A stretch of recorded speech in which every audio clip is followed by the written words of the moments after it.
સુરતની નવી સિવિલ હોસ્પિટલના કેમ્પસમાં આજે વહેલી સવારે લોહિયાળ ઘટના બનતા સમગ્ર તંત્રમાં ચકચાર મચી ગઈ હતી.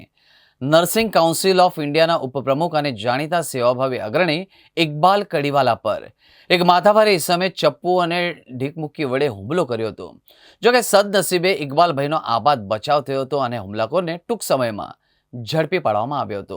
નર્સિંગ કાઉન્સિલના ઉપપ્રમુખ ઇકબાલ કડીવાલાને આજે કોઈ અગત્યના કામકાજ અર્થે અમદાવાદ જવાનું હતું. એ માટે તેઓ વહેલી સવારે આશરે 5 વાગ્યાની આસપાસ પોતાની કાર લઈને નવી સિવિલ હોસ્પિટલના મુખ્ય ગેટ પાસે આવેલી કેન્ટીન નજીક ઊભા હતા.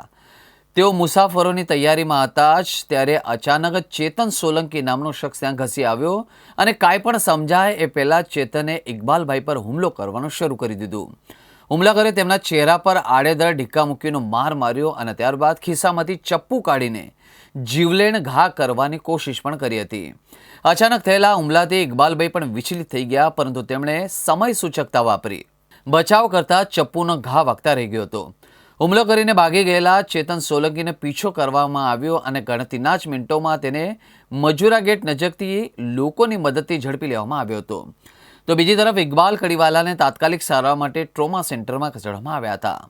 ઇકબાલભાઈએ પોતે ખટોદરા પોલીસ મથકે પહોંચી સમગ્ર મામલાની આપવીતી જણાવી હતી. હાલમાં ખટોદરા પોલીસે હુમલાખોર ચેતન સોલંકીની કસ્ટડી લઈને અને તેની સામે ગુનો નોંધવાની પ્રક્રિયા હાથ ધરી હતી. સિવિલ હોસ્પિટલમાં જેવા સુરક્ષિત મનાતા કેમ્પસમાં વહેલી સવારે આ પ્રકારની ઘટના બનતા સુરક્ષા વ્યવસ્થા સામે પણ સવાલો ઊભા થયા છે. આજરોજ સવારના સમયે વહેલી સવારે 5 વાગ્યાની આસપાસ નર્સિંગ કાઉન્સિલના ઉપપ્રમુખ તેમજ ટ્રોમા સેન્ટરના ઇન્ચાર્જ ઇકબાલભાઈ કડીવાલાએ પોલીસ સ્ટેશન ફરિયાદ આપેલ છે કે સવારના સમયે પોતાના કામથી બહાર જતા તે દરમિયાન સિવિલના ગેટ પર પાણીની બોટલ લેવા માટે ઊભા થયેલા હતા.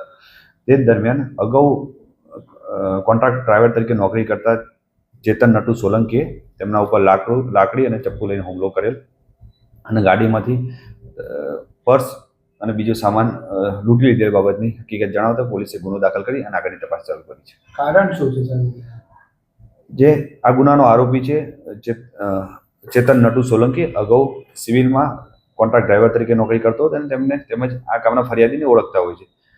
આ જે ડ્રાઈવર છે એને પોતાની પત્ની સાથે મતભેદ હોય જેની ફરિયાદ થયેલી હતી. તે બાબતે તેની એવી અપેક્ષા હતી કે ઇકબાલભાઈ તમે વચ્ચે પડી અને મારા ફરિયાદમાં સમાધાન કરાવો. જે બાબતે ઇકબાલભાઈ પોતે આવા તમારા વ્યક્તિગત અને પરિવારના ઝઘડામાં મદદ કરવા માટે અને વચ્ચે પડવાની ના પાડતા તેને ઉશ્કેરાઈ જઈ અને આવેશમાં આવી અને આ રીતનો હુમલો કરેલ છે.